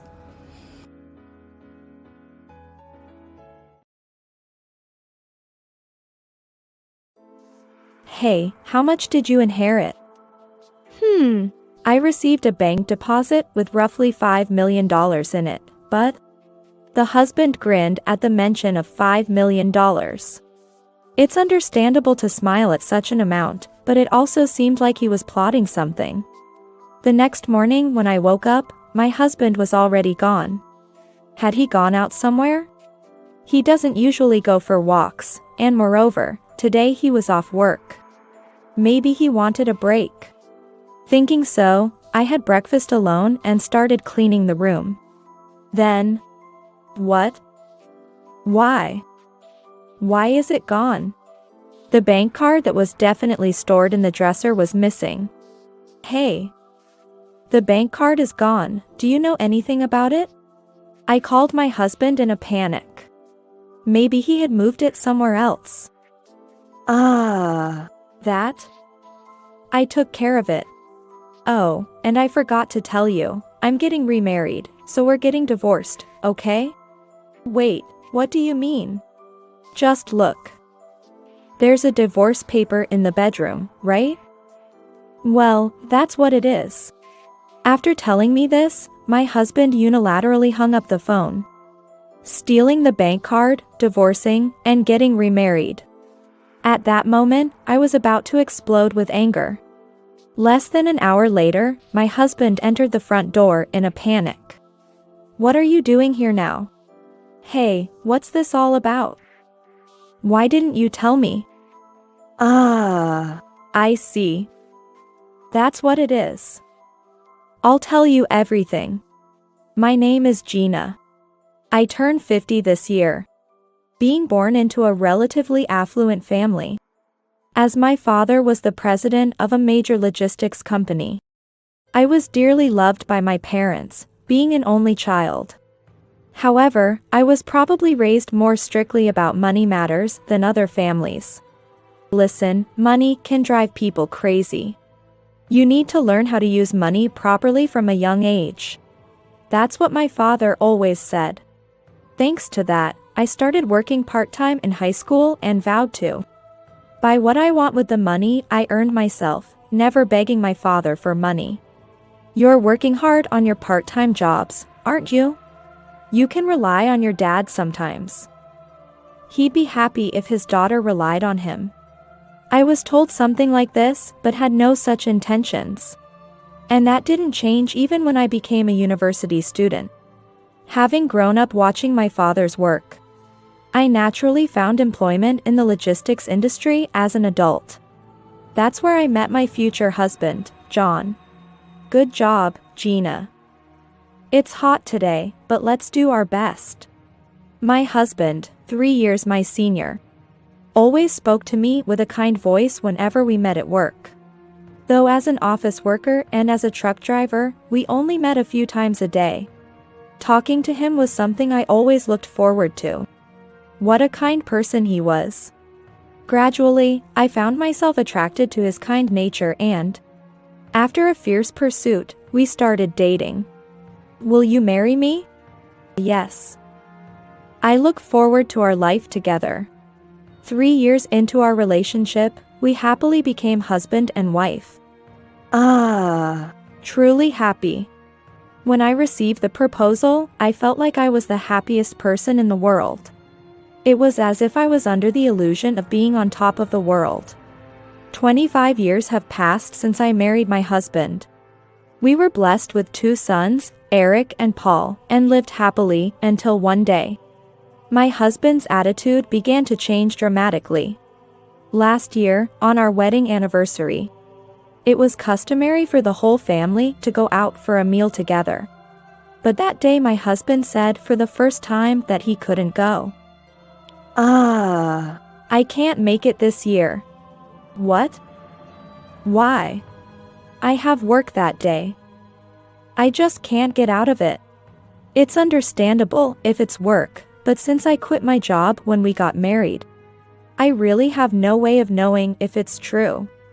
However, my husband, who usually doesn't lie, said so. It's sad that we can't celebrate our anniversary together. But I told him I understood and decided to go out for a meal with our sons. On the day of our anniversary, respecting our younger son's wish, we went to a fancy Italian restaurant place about 30 minutes away from our home by car. This is awesome. The pasta we have at home from the supermarket is nothing compared to this. Stop it. You're embarrassing me. While enjoying a rare family meal, I thought I saw a figure resembling my husband outside the restaurant. John. Mom, what's wrong? I thought it was my husband for a moment, but decided it must have been my imagination. No, it's nothing. He was arm in arm with a young woman, looking quite close. It must have been my mistake. Even after returning home, I couldn't stop thinking about my husband. Doing chores around the house, I couldn't help but wonder if he might be cheating. I'm home. Tired from today's work. Welcome back. You must be tired from work. My husband returned home in his work clothes looking no different than usual. However, he smelled unusually nice, and despite the hot weather, he didn't seem to sweat much. After he took a shower and had dinner, I decided to ask him directly. Hey. What's up? It might be weird to ask this, but were you really at work today? Upon my asking, my husband froze for a moment. Yeah. I was at work, but But why do you ask? Because when the kids and I went out for Italian at noon, I saw someone who looked like you walking outside with a woman. What? Are you saying I was out playing with some woman instead of working? No, that's not what I meant. This makes me sick. I'm going to sleep. I ended up upsetting my husband, and we didn't speak for the rest of the day. Something was clearly off. Could he really be cheating? The next day, his mood hadn't changed, and our conversations became noticeably less. After a year of this strained atmosphere, one day, while my husband was in the bath, I noticed his mobile phone on the living room table. I knew it was wrong to snoop through someone's phone, but I couldn't stop myself. Fortunately, or unfortunately, his phone wasn't locked, and I could immediately see text exchanges and photos. What is this? The phone contained exchanges and photos with a woman who seemed to be his affair partner. This confirmed my husband's infidelity. You're cheating, aren't you? I blurted out to my husband, unable to keep silent any longer. I couldn't bear the thought of him doing such things behind my back. Huh? What are you talking about? I have proof. I showed him his phone, challenging him. But he didn't seem bothered and snatched the phone from me, saying, "What are you talking about? I would never cheat. This girl is just a clerk at the office. She often asks me to take pictures. Being popular is such a hassle." His flippant remark infuriated me. Maybe he was telling the truth, but I had my doubts about him, but for some reason, I let it go and didn't pursue it further. Half a year later. Gina. It's terrible. Come to the hospital quickly. Your father. What happened? Calm down. What about Dad? He was hit by a car. He might not make it. The call from my mother was shocking. He might not make it. My heart raced as I drove to the hospital, considering running every red light in my urgency. Please, God, save my father's life. I prayed as I arrived and rushed to his hospital room. Dad. Entering the room, I found my mother crying and my father lying motionless, covered with a white sheet. Gina, your dad has. Wait, this must be a joke. Dad. Dad. My desperate calls were in vain. My father would not wake up. He had been hit by a car, suffering severe injuries that likely killed him instantly. His body was covered in bruises, but fortunately, his face remained unscathed, making it seem like he was just sleeping. We took my father's body back to our family home in a coffin, and immediately started planning the funeral. I informed my husband and children of his death and asked them to attend the funeral. Many people, including colleagues and longtime acquaintances of my father, attended the funeral all the next day. Realizing how much my father was loved made me tear up again. The funeral went smoothly, and we were able to send my father off to heaven without any issues. I'm sorry to bring this up at a time like this. It's about inheritance. She approached me with a bank account stuffs in hand as we were leaving the funeral service. What's this? Your father's will. He said to give this to you if anything happened to him. Looking inside the documents, I saw a balance of $5 million. $5 million. According to my mother, I had never relied on my father for money. However, he had been depositing money every month for me, just in case something happened. So that's what he was doing. Thank you. I gratefully accepted the bank card and other records, and went home with my husband and children. The next day, I promptly went to the bank to transfer the funds into my name. Leaving such a large sum, the inheritance tax won't be negligible. Thinking about this, I returned home and stored the bank card in my dresser. That night, my husband, who had recently been distant, finally spoke to me. Hey, you were talking about inheritance with your mother. When we were leaving the funeral, right? How much did you get? I was given a bank card with about $5 million in it. Huh? So, that's how it is. The husband smirked. Hearing about the $5 million seemed to satisfy him, and he headed to the bedroom with a grin on his face. What's with that? Is he just happy about the money, or is it something else? I couldn't shake the feeling that he was up to no good. The next day, when I woke up, my husband was already gone. He doesn't usually go for walks early in the morning. And he wasn't supposed to work today. Where could he have gone? Well, maybe he just needed some time off. With that thought, I had breakfast alone and started cleaning my room. It's gone. Why? I definitely put it here yesterday. When I opened the drawer to organize my clothes, the bank card that was supposed to be there until yesterday was nowhere to be found. Maybe my husband had put them somewhere else. In a panic, I called my husband. Hey, do you know where the bank card went? I had it stored away yesterday. The bank card. I took care of it. Did you notice the divorce papers I left in the bedroom? We're getting a divorce. I was dumbfounded by my husband's sudden declaration of divorce. Divorce. What are you talking about? Let's make it quick. That's what I'm saying. I'm getting remarried. After saying that, my husband hung up the phone unilaterally. This is outrageous. After everything I've done for him. I was so angry I felt like I might lose my mind. Fine. If that's how you want it, I'll show you what I can do. Having completely lost patience with my husband, I vowed to get my revenge. After hanging up the phone with my husband, I started thinking about how to get back at him. Surely he would try to withdraw the money from the bank account. With that thought, I immediately called the bank and reported the bank card as lost. This should prevent anyone but me from withdrawing money. I also submitted divorce papers to the municipal office.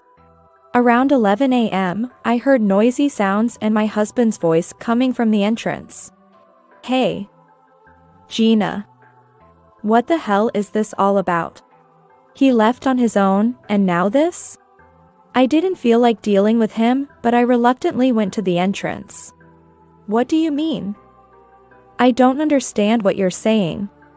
Why can't I withdraw money from this bank card? I have PIN and everything. So, it was about that. Just as I thought. Well, of course. I told the bank I lost the bank card. Huh? He looked at me, eyes wide in surprise. But, I called, so I should still be able to withdraw money, right? I have the bank card and PIN. Does this man not know basic common sense? Or is he so blinded by another woman that he'd do something like this? Well, it doesn't matter anymore. Basically, the bank allows withdrawals with just the bank card and PIN, yes. But, when you report a card or bank card lost, they require identification documents from the account holder. Why didn't you tell me something so important? This is a mess. I've already started talking about buying a house. I see. That's what this is about. He thought he could steal from the $5 million bank deposit and set up a new home with his mistress. Just so you know, even if you managed to withdraw it, that money wouldn't be yours. What are you talking about? I have a right to the inheritance, don't I? There's no way that's happening. The only ones with inheritance rights are my mother and me, as the spouse. Upon hearing this, my husband's shoulders slumped in disappointment. So, can't I get at least half? I wish he would stop talking nonsense. After all, he's the one who brought up divorce, and yet he remains so selfish. What? No way. We're already divorced. Divorce can be cancelled anytime. It's impossible. I've already submitted the paperwork to the city hall. Even so, we should be able to divide the property. He continues to frustrate me to no end. Reaching my limit, I raised my voice at my husband. Enough already. An inheritance split? There's no way that's happening. You were the one who wanted a divorce because of your affair. And you were the one who unilaterally handed over a divorce paper without discussing any terms. We are strangers now. Shocked by my sudden outburst, my husband became silent, looking down. He must have thought he had a chance talking about property division. But there was no chance at all.